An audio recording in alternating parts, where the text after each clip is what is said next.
que vous avez entendu ce qui se passe à l'est du Congo? Ça peut paraître loin, mais savez-vous que l'Europe y joue un rôle direct et mortifère? Alors commençons par le début. À l'est du Congo, au Kivu, la frontière avec le Rwanda, la guerre a causé environ 6 millions de morts.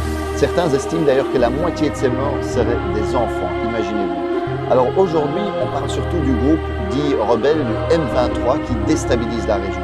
Et en fait, avec l'aide du Rwanda, ce groupe occupe aujourd'hui une partie du territoire congolais. Et le rôle du régime rwandais est fondamental. Les Nations Unies ont constaté que le Rwanda ne livre pas seulement des armes ou de l'argent, mais a même des soldats sur place. Le secrétaire général des Nations Unies, Antonio Guterres, a d'ailleurs appelé le régime rwandais de Kagame à cesser de soutenir les M23 et à se retirer du territoire de la République démocratique du Congo. Parce qu'il s'agit vraiment en fait d'une violation de la souveraineté du Congo et du droit international. Et que va chercher le régime rwandais en République démocratique du Congo? En fait, cette région est hyper riche en minerais. Ressources naturelles, notamment le cobalt et le coltan, ce sont des minerais essentiels pour les multinationales européennes qui servent entre autres pour les smartphones, les batteries, mais qui sont aussi utilisés dans l'industrie de la défense, dans la transition verte, l'aéronautique. Et donc le Kivu contient 60% des réserves mondiales de coltan à lui tout seul. Imaginez-vous l'importance stratégique de cette région. En d'autres mots, la guerre, les massacres, la déstabilisation à l'est du Congo arrangent bien ceux qui veulent voler les richesses naturelles à les matières premières du Congo.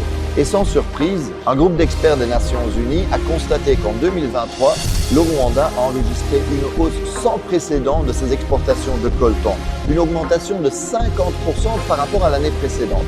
Et chaque mois, par exemple, le M23 fait passer en contrebande 150 tonnes de coltan de la localité congolaise de Rubaya, occupée par eux, vers le Rwanda. C'est un pillage sans équivalent. C'est vraiment incroyable. Et certains qui regardent la carte me demandent, mais Marc, comment est-ce possible qu'un pays relativement petit comme le Rwanda est capable de déstabiliser de manière si durable le Congo, qui est beaucoup plus grand? Le Congo, c'est presque 2/3 de l'Europe, c'est 4 fois la France, 80 fois le territoire de la Belgique. Mais c'est qu'évidemment, ce n'est pas que le Rwanda. Ce n'est pas qu'une question entre Congo et Rwanda. C'est que le Rwanda reçoit le soutien de l'Occident, des États-Unis, mais aussi de l'Europe. Chaque année, l'Union européenne offre par exemple des dizaines de millions d'aides à l'armée rwandaise. La Pologne a même promis toutes les armes, toutes les technologies militaires dont le régime aurait besoin. Et dans le cadre du programme Global Gateway, l'Europe a promis des investissements de 900 millions au Rwanda. Et cerise sur le gâteau, en février 2024, l'Union européenne a signé un protocole d'accord privilégié sur les matières premières avec le Rwanda. Et cela tandis que nous savons que le Rwanda va voler des matières premières au Congo. La Commission européenne, en fait, a été signé cet accord et a encouragé le Rwanda à piller, à intensifier le pillage des richesses congolaises. Regardez bien la chronologie. En fait, en février 2024, la Commission européenne va signer cet accord sur les matières premières avec le Rwanda.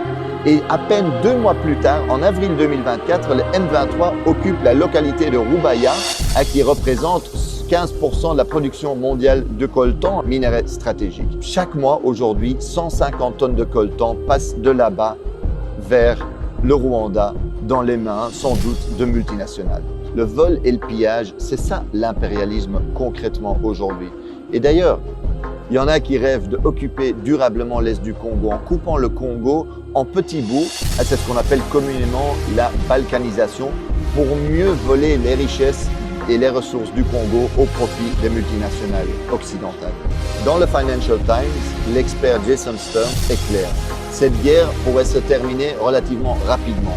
Il rappelle qu'en 2012, en fait, le M23 avait été battu.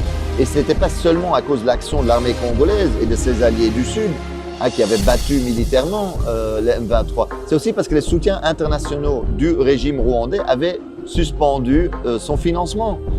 Et que donc, eux, ils avaient dit, voilà, à cause du rôle que vous jouez au Congo, on ne va plus vous financer. Barack Obama avait appelé Kagame pour lui dire d'arrêter le M23. En d'autres mots, si l'Occident aujourd'hui ne sponsorisait pas cette guerre, elle pourrait prendre fin très rapidement.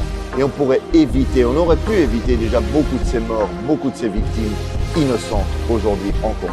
L'impérialisme aujourd'hui, le vrai visage de la politique étrangère et commerciale européenne en Afrique, c'est ça.